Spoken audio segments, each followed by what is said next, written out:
Dedek Marpindus dan adiknya Ramadan Saputra, kakak adik tertangkap polisi dari Polsek Ilir Barat 1 Palembang setelah dilaporkan salah satu sopir truk yang jadi korban tersangka. Polisi menerangkan hasil pemeriksaan peristiwa yang sempat ramai di media sosial itu terjadi di perempatan Macan Lindungan yang terkenal rawan pemerasan sopir truk. Awalnya tersangka Ramadan mengamen di dekat kaca truk korban. Lantaran tak diberi uang, tersangka memaksa dan korban merekam aksinya itu. Tersangka yang tak terima aksinya direkam korban kemudian mengancam korban dengan senjata tajam. Saat ditangkap, polisi juga menyita sajam yang digunakannya saat kejadian.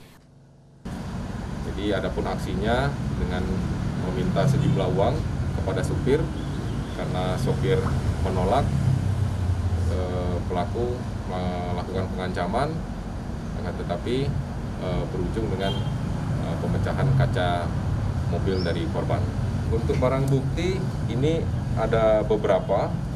Ini ada parang yang digunakan oleh pelaku pada saat kejadian, dilemparkan ke kaca mobil sebelah kiri. Untuk proses hukumnya, dua tersangka kini ditahan di tahanan Polsek Ilir Barat 1 Palembang. Reski Oktora, Muklas Diferensial, Kompas TV, Palembang, Sumatera Selatan.